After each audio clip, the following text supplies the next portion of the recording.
এখন বাজে রাতের 8টা আর আমি রোজকার মতো চলে এলাম রান্নাঘরে। এসে দেখি শাশুড়িমা আটা মেখে মুখে বেশ সুন্দর গুলি পেখে রেখে দিয়েছে রুটি করার জন্য।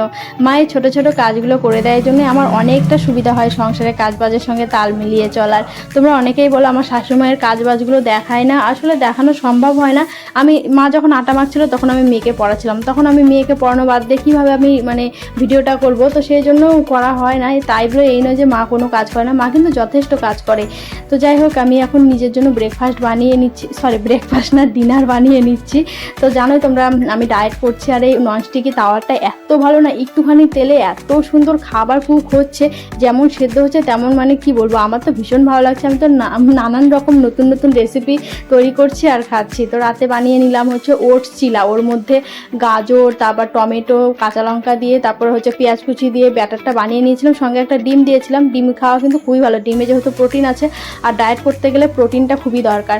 তো ওটা দিয়ে একটা চিলা বানিয়ে নিলাম। দুটো বানানো যেত, কিন্তু দুটো বানানোর সময় নেই, তো সেই জন্য বড় করে একটা বানিয়ে নিয়েছি। এটা খেলে তো আমার খিদেই একদম শেষ হয়ে যাবে।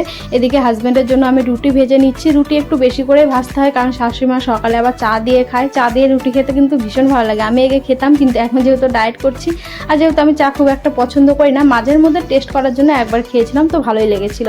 তো রুটিগুলো বেশ সুন্দর করে আমি ভাজছি। আর কালকে শাশুড়ি মায়ের রুটি বেলে দিয়েছিল জন্য রুটিগুলো বেশ গোল গোল হয়েছিল আর অনেকটা ফুলেছিল। আর আমি যেহেতু আজকে বেলেছি, রুটিগুলো ঠিকঠাক ফুলছে না, কোনোগুলো ফুলছে আবার কোনোগুলো ফুলছে না।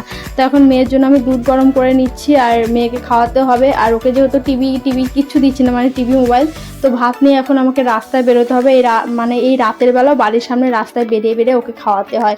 তো আর কি করা যাবে, মেয়ের ভালোর জন্য এইটুকু কষ্ট তো করতেই হবে আমাকে। তো দুধ ভাত ও ডেলি রাত করে